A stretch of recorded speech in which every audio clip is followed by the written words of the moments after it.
Our story begins with Jerry and Marge Selby. This story went mainstream in 2019 when the Selbys were interviewed on 60 Minutes. I have an article pulled up in front of me from CBS News. It's a brief article that goes into the Selbys' story in an efficient way. The article starts like this. It was a small town story that instantly felt ready-made for the big screen. A retired couple from the Midwest banked millions of dollars by winning various state lottery games dozens of times. No fraud, no scam. The pair did it legally through a mathematical loophole.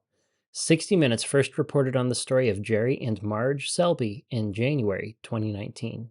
Now, their story is a feature film set to premiere on Paramount+. At this point, I should let you know that I haven't seen the movie myself, but I'm intrigued enough that I will if given the opportunity. High school sweethearts, the Selbys had just sold their convenience store and were living a quiet life in Everett, Michigan, when Jerry spotted a brand new lottery game called Windfall. While reading the fine print, Jerry noticed that the game had a feature called Roll Down.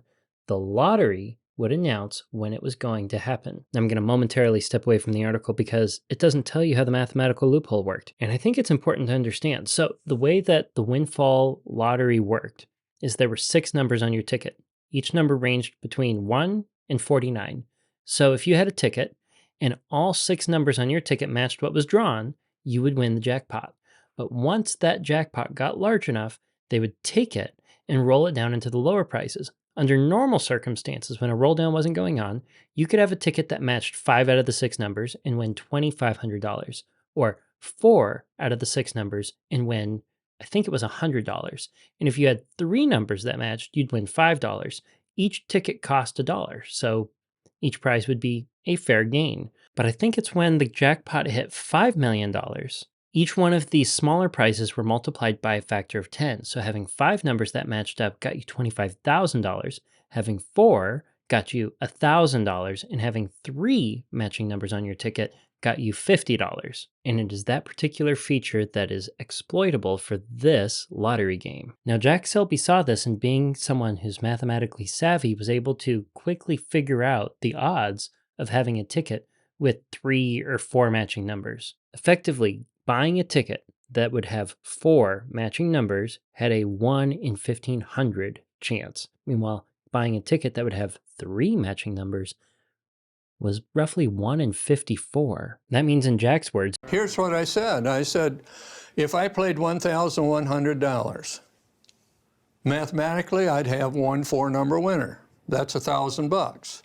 I divided 1,100 by 6 instead of 57 because I did a mental quick dirty, and I come up with 18. So I knew I'd have either 18 or 19 3-number winners, and that's $50 each.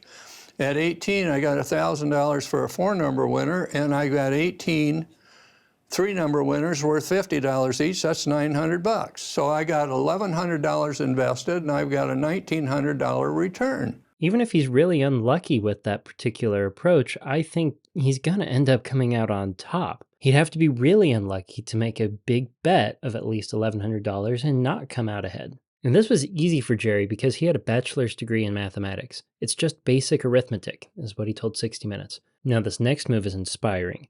After setting up a corporation where he kept detailed records of his winnings, he invited his family and friends to join him in on the lottery payday.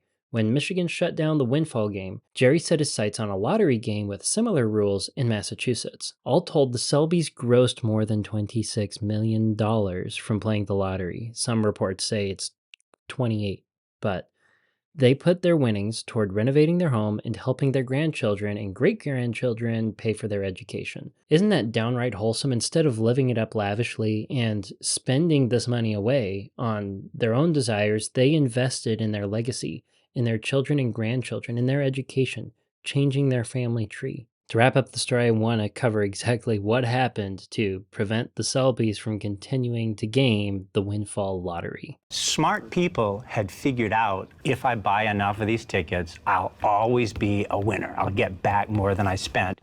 The paper's reporting revealed that 2 groups were dominating cash Windfall. The Selby gang from Everett, Michigan, and their competition, a syndicate led by math majors from MIT. I don't know what's more surprising, that 2 groups started gaming the system before it got caught, or the fact that only 2 groups were gaming the system at this point. The Massachusetts state treasurer shut down the cash windfall game and called for an investigation. When we got involved, the public perception was there must be some kind of organized crime or public corruption. Little did they know it was just a sweet Midwestern couple who was retired and some college students, and they were going about this completely legally. I wasn't surprised. I was dumbfoundedly amazed that these math nerd geniuses had found a way, legally, to win a state lottery and make millions from it. And the state's getting rich in the process. And the state got very rich. The state made $120 million. Now, isn't that crazy? So you have the Selby's who made somewhere around $26 to $28 million gross. You have the MIT students who did something closer to 17, and the state was in the hundreds of millions of dollars. And after this investigation happened, the game stayed shut down. So the Selby's ended up closing their corporation. Now, I want to be clear, I am not a proponent of playing the lottery because in most circumstances, even if you're trying to buy up a whole bunch of tickets, the odds are not in your favor. The lottery games that are out there are supposed to be built so that the house always wins. They are not an investment avenue under normal circumstances. This was highly unusual, the way this windfall game went. When we're making an effort to be wise with our investment dollars so that we can retire with dignity, we want to engage in something that has mathematical evidence that we're going to come out on top. We want something that is very likely going to result in success. You know, that's the point of investing. So what the Selby's did, effectively, because they understood the math, was investing. And that's why for the main topic, we're going to be digging into a little mathematical example, effectively taking something that might look like gambling on the surface and revealing that it is investing.